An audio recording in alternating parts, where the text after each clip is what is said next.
Hopefully the contents are worth the effort, and I eventually get to find out where Daddy is. Loads and loads of documents. This damn list of personnel has to be somewhere around... Ah, here. It is definitely divided up into scientists, military, and secret service. It lists more than 100 names in the train alone, and well over 1,000 in the research station. What exactly are they all doing? Whatever it is, I've got to find out if Daddy is on board the train. Well then, let's see. After some of the names, there is a cross. Are they all dead? I can only hope that the marks have another meaning. Daddy's not on the list, though. Not on the train, and not at the research station either. Does that calm me down or worry me? At least they haven't dragged him off to Russia, but therefore my only good lead has cooled right down. I'll have to look at the other documents. Who knows? It might help a little further. Here is a file with the title Tunguska Project. I ought to have a look at that. A whole load of formulae and loads of scientific stuff. I'll be old before I understand that. What? What's that? There is something written here about a Kalenkov report. It really does seem to be from Daddy. He proved in 1976 that the object found in the Tunguska region is of alien origin.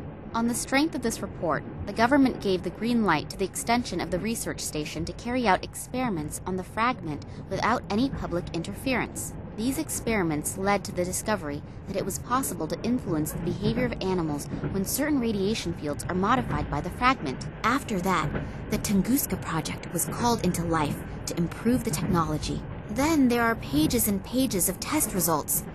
They must have done thousands of experiments on animals. Only, what is the goal?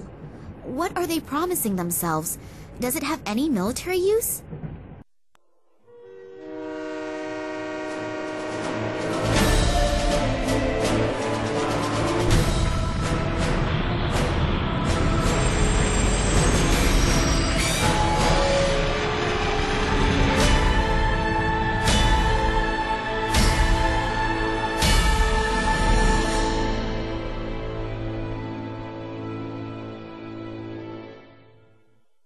Oh, hello, Oleg. I hope you have good news. What? And Nina? Is she okay? Damn it, how could that have happened? I thought you were gonna keep an eye on her. No, I don't want to calm down. I made that mistake once already, and the result... Yeah, okay. Where exactly? Okay, I'm on my way. So, if Sergei's information is correct, then this would have to be the military hospital where they brought Nina. I hope Nina is all right. How could a complete train derail? They think it was an attack. But for now, we should not care about that. You have to get Nina out of there. Who, me?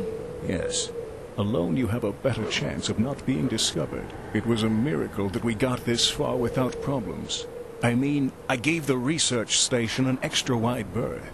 But this close to it, I almost counted on being caught by the military. Okay. And so now, how do I get in there? Start thinking. Great. But thanks a lot anyway for the lift here. Without you, I would never have found it. No problem. It was a pleasure. You were pretty worried about Nina, aren't you? Yes. Hopefully nothing has happened to her. You really like her, don't you? Yes. Nothing that wonderful has ever happened to me before. Hey, wake up, boy. You can dream after you get Nina out of there. Yes, you're right. So, let's move. We don't have a lot of time. I'll wait here in case you need help somehow. Oh, don't forget, Nina has been traveling under the name of Perkova, and probably has been admitted under that name. And now, good luck. Thanks. I will probably need it too.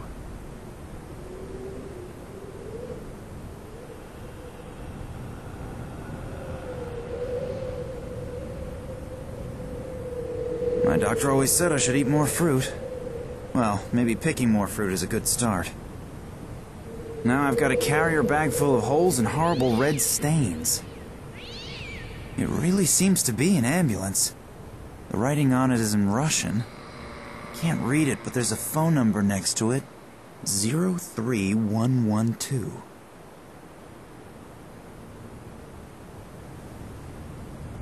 Here, tie this around the hand with the missing fingers. Maybe we can fool the medic into thinking you've only just lost them, if he doesn't look too closely. Her cell phone is off. I just tried it a moment ago. I hope my plan works. Hello. My friend is badly hurt. I think he's lost a couple of fingers. Yes, I'm standing here at the bus stop in front of the hospital. Please, send someone out quickly. I think he's bleeding to death.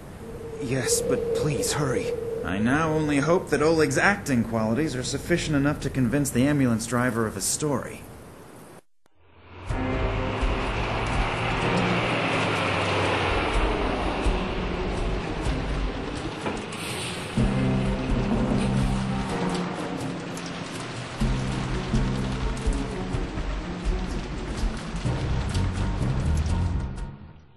Well, now I'm in the courtyard. Now I just have to find Nina.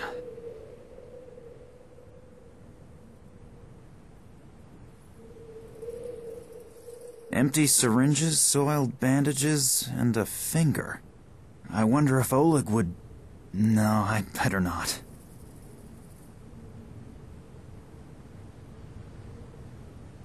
Something is casting these shadows. Something very, very close.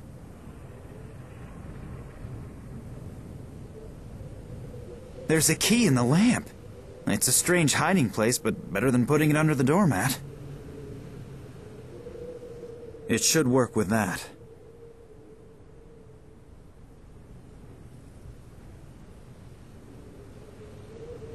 Done. It fits. And into the lion's den. Hopefully no one's in the cellar. A dictation machine. Maybe there's a recording of Nina on it. Patient 1835, severe psychological and neural problems, currently in a coma. During the observation period, the patient exhibited symptoms such as optical and acoustic hallucinations, reflexive muscle contractions, and incontinence. Patient also exhibited psychogenic reactions, temporary amnesia, partial facial paralysis, and spots in front of the eyes. Damage to the temporal lobe caused by external influences, fracture of the right wrist, various contusions, and hematomas in the area of the head and arms. Apart from some of the external injuries, the patient exhibits similar symptoms as the other patients. The report must be completed as soon as possible and faxed to Moscow. Damn, the batteries are running right down. That sounds terrible. What does "as with the other patients" mean? Does it mean that these behavioral and consciousness problems appear on a lot of people? If yes, why? What is the cause? I'll have to tell Nina about that, because something here is not right. I don't know what it is, but I definitely don't like it. Not at all. The labels on these bottles are all printed with chemical formulas. As long as I don't know what is in there, I'll leave them where they are.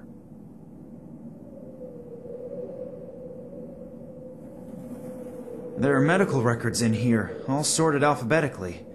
Maybe I can find out what they did to Nina. K, Koch, Kyo, Cam... No records on Nina.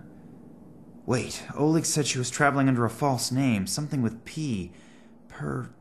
Perkova. So let's have a look. P... Pow... Perez... Perez Manuel. Wasn't he the one who went on the Tunguska expedition with Nina's father? And he was here too? That's very interesting. I should have a look at that. If my rudimentary medical knowledge isn't fooling me, there's something here about extreme behavioral and consciousness disturbances. Perez's behavior obviously showed such strange symptoms, unrecorded in any known illness.